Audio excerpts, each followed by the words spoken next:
pronounce your last name for me? Oste. Oste. Like toast. Okay. Oh, Scott Oste Toasty. Okay. Yeah, Oste Toasty. Go ahead.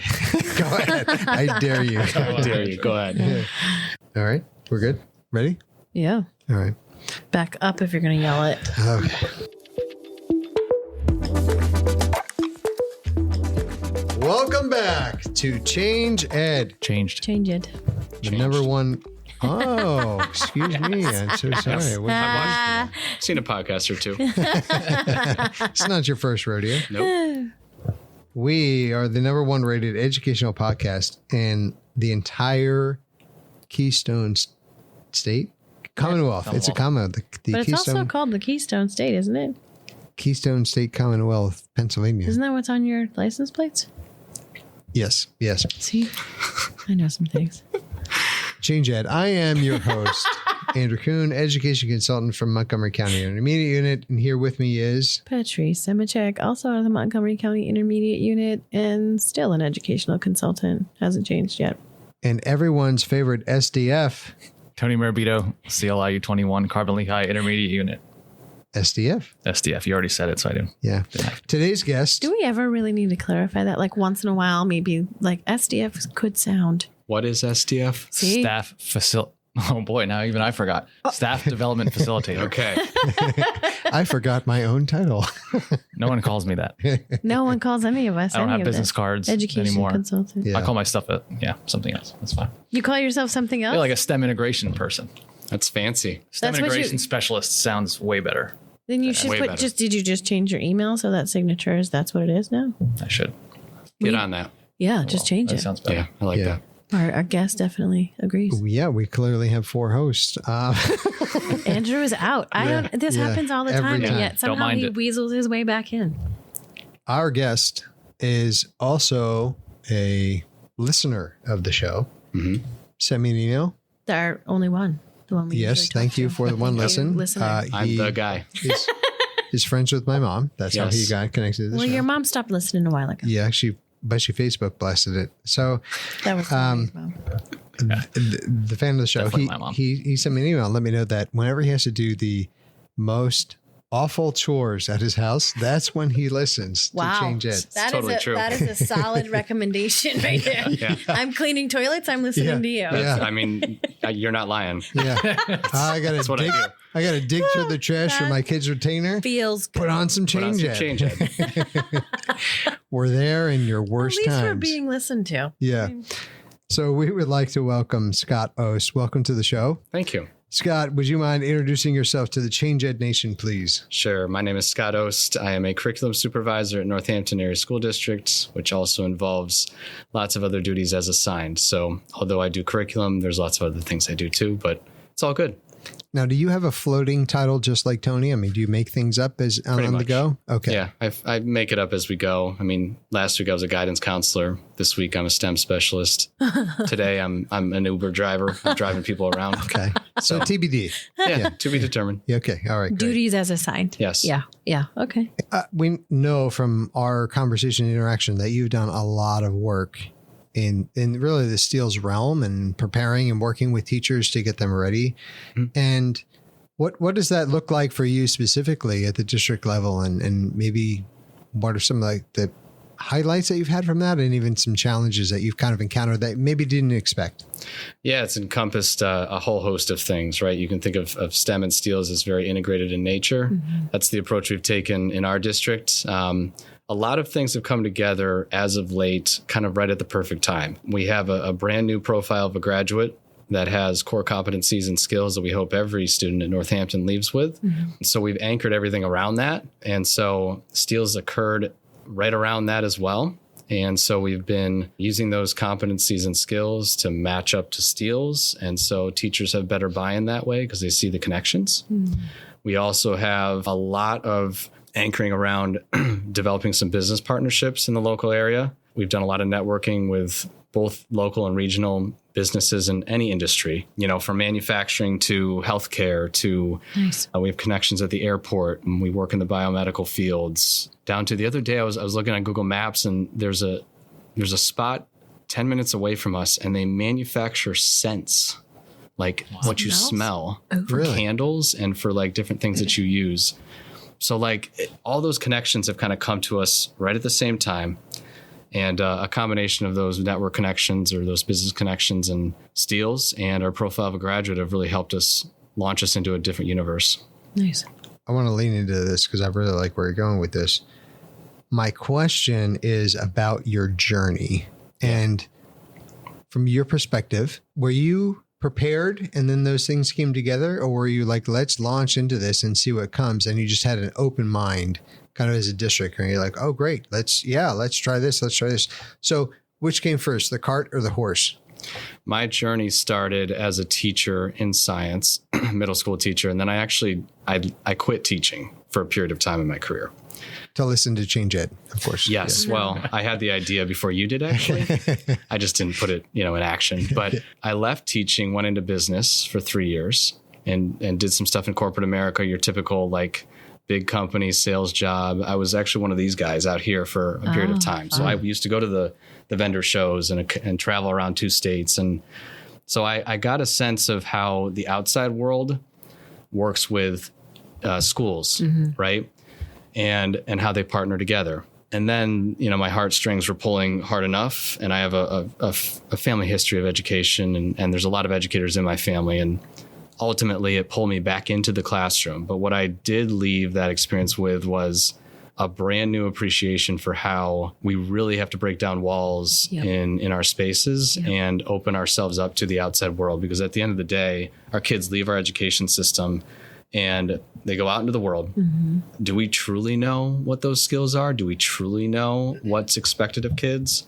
Do we truly know what colleges even want of kids? And so my journey has taught me that you got to really build partnerships with everyone around you. And it goes back to that old adage, right? It takes a village to raise a child. It's totally true. I mean, without the partnerships that we have at other local districts, but also in business and in industry, even nonprofit organizations and organizations that volunteer, a lot of volunteer work that goes into it, they all contribute to this madness that we have. And Steels has skyrocketed that to a certain degree. It's allowed me to say, well, because of the new standards, I now have to look for environmental partnerships as part of the environmental literacy standards. To answer your question, Andrew, I mean, my journey taught me that is essential. It's essential. Our district this didn't just happen for pure luck. You were intentional. And we were very intentional with how we do things. And I want other districts to learn and grow too. I don't think I have all the answers. I want them to see the value in breaking down those walls. What I'm hearing you say is that you're also modeling what we would hope for from our teachers. And then in turn, they can model what we would hope for our students as well. So you're modeling this shift in mindset and how we're going to actually approach science and how we're going to do these things. What's interesting for me, what stood out when you were saying that is that, and you said it much more eloquently than I can, and you can't have a job on this podcast, but it's really well paying, so you should totally pay for it. I bet it is. Yeah. People listen to us at their worst times. It's really so amazing. I can tell by the room that you're in that it's super lucrative. Yeah. We at least have a door. Enjoy a mint. The one mint. We need to say the other one for the next guest. Yeah. So I'm speaking from experience. We as educators think we know what's next. We think we know. If I was a middle school teacher and I was like, I am preparing you for high school. Yeah. That's what I told my students. So you need this for high school. High school teachers, this is what you need for college. College, this is what you need for your life, for your career. And I think you hit the nail on the head that said, we actually don't know. Yeah. Not definitively the way that we say that. And I think a lot of that comes from our own experience. But the reality is that for all of us in this room, we all had a different experience. So I'm preparing you for what was my experience, but there could be 25 of you in that room and none of you are going to walk specifically in my shoes or have any of the scenarios that we do. So being able to broaden that to say, we're preparing you for the unknown, right? Correct. We have some ideas of what that might look like. We have had lots of shows where we've talked about AI and the impact of AI. We don't really know what that's going to look like. Right. And even for science, we said it often, probably me, because I have all these Andrewisms, that we are one discovery away from rocking our understanding of everything that we've ever known. That's a newer one. It felt good though. It felt It's like a newer one. It felt like it's been around longer than you made it sound. Sorry, it's been I around. sense the passion behind what you just said. Yeah. It's very nice. Thank you, Scott. Thank you. Actually, I take that back. We are hiring if you're interested. Well, but here's what we Katie won't let me leave. smart woman. Here's what we need to remember, going back to what you were saying, is industry has been saying this for a long time. This is where the whole 21st century skills stuff came from, right? Like, we're trying to prepare kids for industry without connecting to industry to actually know what industry really wants. Like, we think we know because some probably professors did a research study and said, here's what we think industry really wants us to know. And now we need to continue to beef up our soft skills, or we do all these surveys and we think one survey is going to tell us everything. So the connection that you're making to outside partners is a phenomenal one. I'm sure, like you said, No pun intended. Sometimes I try, but that was definitely not one. Andrew's Sorry, more of the pun guy. Thank you. And fun. Okay. Okay. Okay. So, but what I think is important is a lot of educators actually don't do anything outside of education. Yeah. Many of us never left the classroom, literally never left the classroom. I'm K-12, then I'm post-secondary ed, then I'm straight into a classroom. Yep. So I think that sometimes we do ourselves a disservice as educators by not having outside perspective. And that does go back to what you were saying, Andrew, about a myopic view and not being able to really know what's out there. So I'm sure your district is massively benefiting from your 2 years out. And we are. Yeah. It's think of backwards planning. Yeah. Right. It's backwards planning for us, like the end result, like we're going to let you go out into the world and see what you can do. But at the same time, my pitch to industry is like, listen, like this is a win for you because you get to see, I'm going to pull some language from a former podcast episode that you had a couple weeks ago. I heard something about a braided river. Oh, yeah. He really does listen. Okay. Wow, that's a deep cut. A braided river, right? Yeah. And so, different from a pipeline, right? Where you've got all these ecosystems of different people and places and organizations that come together and they kind of contribute toward the same goal. Yeah. So, my pitch to industry is, listen, it's a win for you because we're building that braided river, so to speak. Yeah. They know it as a pipeline. I'm working on that. I stole the braided river thing, but it's a win for you. Yeah. But it's also a win for us because I'm more intentional I'm much more purposeful with how we design instruction in our classrooms. And we can pivot along the way based on what feedback you're giving us. So, no longer do I not have the correct amount of data and feedback that I need to adjust instruction in our classroom. Those relationships with industry is massive. And you spoke a second ago about AI. We're even talking right now about our October in-service being scheduled around. We've sent teachers out on field trips to these different local organizations, and that has helped tremendously give different perspective, right? And it was one day, but everybody came back and said, how impactful and powerful that was. Yeah. And we have an AI leadership team right now. And next year, I think we're speaking of taking those same industry partners now and doing a reverse and saying, now you come to us and tell us what AI looks like in your industry and how it's changing your industry so that we can adapt and modify policies and rules and procedures in our district around what you're seeing. But again, very intentional and purposeful around how we address district level initiatives, Yeah. The other thing that I think is important too, and not once have you mentioned, and maybe you do this, but the important thing for us when we're considering partnering with industry people, oftentimes they feel like we're coming at them asking them for funds.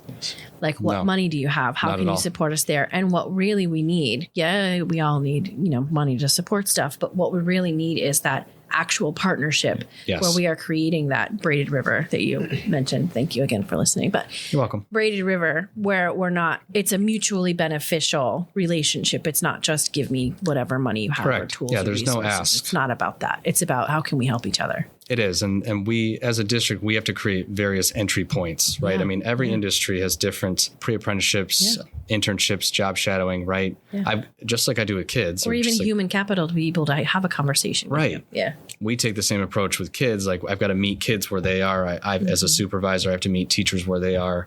I've got to meet industry where they are too. I can't go into an industry that has a pre-apprenticeship program the same way that I can go into another industry and they don't even know what pre-apprenticeship means.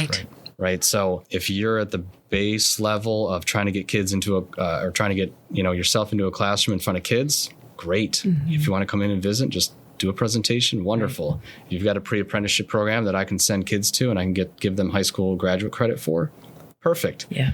But like it's all about providing those different avenues for kids and industry. Depending on where they're at. Yeah.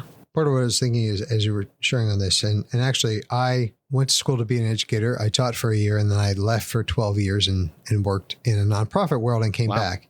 And for sure. Wait, you're not really that good of a listener if you've never heard that story. Yeah. I'm just kidding. I really just edit that out. Wow. So he's been teaching for 5 years. Just kidding. It's my second day teaching. But it really informed me and gave me a different perspective. Yeah. Being kind of out and coming back and has informed a lot of the choices and decisions I make and also how I am as an educator. But what it made me think and it's not something that exists now, would be interesting is that there are so many different groups or organizations that might, have a set way that they believe or something that they do. But they'll say when you turn a certain age, if you're part of this group, you need to go out into the world for 2 years and then come back or don't. Yeah. You choose. And so that's just an interesting component to consider for educators. Like, well, what if you actually did go do something somewhere else? Or even if you worked in education with a corporation, that'd be a fascinating partnership where it was like, go and you're going to work on corporate training for 2 years and then you join into education. But I guess what I'm thinking for, most of our listeners who are like, well, I can't do that now. I'm already locked in. I can't do that now. It's finding your own path to gain that additional perspective, but also getting into these partnerships, not necessarily looking for something that you're going to get, but coming into it with I just like to partner, right? Yeah. Like, I don't know what that looks like, but the thing that resonates with me is that we're hearing so often, I don't care where you are in education, the concerns of corporate America. They don't know how to collaborate. They don't know how to problem solve. They don't know how to do these things. So then when it trickles down to us at the education level, we're like, all they want to do is be on their phone. It's almost like we're validating that issue versus saying, that's what I need to do. That's the work. That's the work that we have to do. That's a major shift going back to Steels or connecting it to this kind of teaching. It's a major shift in the way in which you approach things. If they don't know how to collaborate because we stand and deliver. They don't know how to collaborate because we don't give them projects to do. They don't know how to collaborate because we're not breaking ourselves out of our molds and reading a book that isn't related to education if we're reading something like that at all. So to your point, I think we need to do a better job of recognizing how our practice and pedagogy needs to shift so that we're meeting the needs of our kids where they're at, and then they can be successful adults in industry. Yeah, and as the adult, you're modeling too what that looks like. So of course, as a teacher, it's scary to kind of reach out to the outside world. I mean, I learned in business how to cold call real quick. I mean, it's very intimidating and hard to do, and it's awkward and uncomfortable. But what it did to teach me is, listen, I mean, there's human beings out there, and we can connect you to one individual in one business who will come into your classroom on one day, right? You're modeling to kids that we are again intentional about bringing industry in to teach you about the jobs and careers and skills, if you will. I mean, we don't even, in middle school when I taught, I didn't have them really even speak about the day in the life of, fill in the blank. I had them speak to the kids about collaboration, communication, critical thinking, problem solving, working in a group, being dependable. And that's all we would talk about, is a lot of the behavioral things and not necessarily the content, but the feedback from industry is if you can teach those, those core, we call them soft skills, right? I think they're more like power skills. They're actually very hard to learn. They're very hard to learn. And those power skills are extremely beneficial in any industry. Doesn't matter what you get yourself into. And so that's been our profile of a graduate, of course, and we live and breathe that, or at least right now. And I think it's provided enough benefit to us that the staff has bought in, and we want to continue that.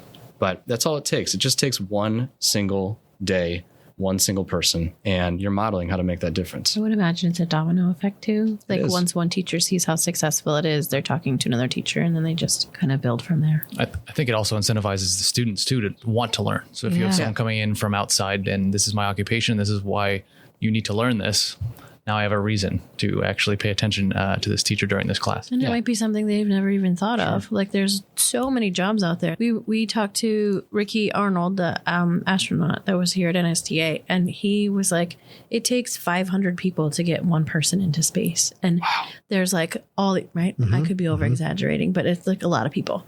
Because I don't ever over exaggerate. But Never. Not through editing, you sure don't. True. However, there are so many jobs that you don't even think about. Like, who is the person that's designing the sleeping bag that's being stuck to the wall so you don't float all around the space station? That's a job. So that's the idea of even exposing someone to a job. I probably would have been in a different career if I knew there were other things. Like, I watched CSI, so I wanted to go into forensics, and then I changed my mind when I realized it was not the place for me, right? Like, but that was it. Like, I would have totally been in a very different pathway if I had known there were other. Not that I don't love teaching. I love teaching. Yes. But it's the family business. So one of the big things I'm hearing from this is it's important to find a way to continually gain perspective. Yeah. For us as human beings, not just as educators, but as human beings, even in the role that we have working for an intermediate unit, it's something, at least that I feel, and I know I've had conversations with both Tony and Patrice about how do we stay relevant? How do we stay connected? Because we're not in the classroom every day. So, if we're going to speak to it, it can't just be a stagnant when I taught, and now every day that I'm here, it gets farther away. It's having these conversations, asking questions, being curious, but also intentionally connecting with educators who are doing the work and learning from them, and then being able to channel that experience. And I think why that's important is, again, education can become and feel very insular. And you can feel, because you're a fan of the show, you'll of course love that I say this, the four walls in the classroom, but then the fifth wall of isolation. And so that's when we become more of like, we're teaching history because of what we knew in the world that we grew up in versus where the world is now. And there's been so many transitions that are happening in this ever evolving world. So even just one step of making this partnership or, reaching out in some other way can also benefit us in so many ways that we can learn more about our own practice and be beneficial to each other. Love that. And obviously you can see that this is how the podcast magic happened, right? We didn't know we were going to talk about partnerships. I had no idea what you were going to talk about. Don't you always have the last word? You going to say something? Well, obviously, family show. I'm going to let you have the second to last final word. Okay, great. Yeah. It's a special treat. Yeah. Didn't you know? Only for fans that listen and participate. Only for Scott. Yeah, Scott only today, right now, during this recording. Do you want to lead him into it? Oh, yeah. So, Scott, do you have... It's like, what do you want me to say? You're in charge. Scott, that's terrifying. Everyone heard that. Thank you. It's on the recording. Scott, based off this podcast, again, thank you for coming on and spending the time with us. But really focusing on this idea of this collaborative nature and partnerships, do you have any final thoughts or things that you'd like to throw out there or add that we just didn't get to cover? Yeah, I think bottom line is this isn't just a Northampton thing. I think there's a lot of great districts in the region in Lehigh Valley where we're stationed, and Pennsylvania obviously has a lot of great districts. I think we want to take this at a collaborative approach. You just spoke a minute ago about there's a lot of competition out there, right? Mm-hmm. I mean, districts are undergoing a lot of competition now too with the structure of education. I want all of us to succeed, and I think I want other districts around us to equally understand the value of partnerships. And so if there's any way we can partner just district to district and share connections with each other, I think that's equally as powerful, even more powerful and impactful. So I love to see other districts in the region adopt similar approaches, and I think I can learn a lot from them too. There's a lot of great things that people do that I've often seen happen before us that I've just kind of finagled a little bit differently and gone my own approach. But all it takes is that spark of an idea. Yeah. And so I want, everybody to know that equally important are the partnerships across districts too. Yeah. You don't have to say anything else. No, but Scott asked me to. He said, please. Yes, with his eyes. It was all in his eyes. Yeah. It was like, I'm drowning here, Andrew. Can you please? I'm going to stress out if you don't have the last word. I can't listen to my own episode. The thing that stuck with me the most through this, we talked about so many great things here. We talked about perspective. We talked about the value of partnerships and keeping ourselves relevant, but really was in the character and intentionality of leadership. Mm-hmm. And I mean leadership at every level. So I know for a lot of our listeners, they're educators and they're listening being like, yeah, preach, Andrew, right? It's all about admin. It is. but we're also the leaders then in our You are. classroom. So it's at every level. And what I want to say is it's easy to manage, but you have to be intentional to lead. And you have to really have that design and be planned out, which is clearly happening here. So thank you for your leadership. You're welcome. And for all the work that you do. Look for those connections, but also try to foster those connections at wherever you are, right? It actually doesn't matter where you are in the ladder of education. You can inspire from any spot and be a part of that. So Scott, thank you for coming on and for telling me how great of a host I am before we started recording. I know everybody couldn't see that, but I want them to make sure that they heard that. Nobody saw anything because this is an audio. Oh, right. podcast. Nobody heard that. All right. We're done here.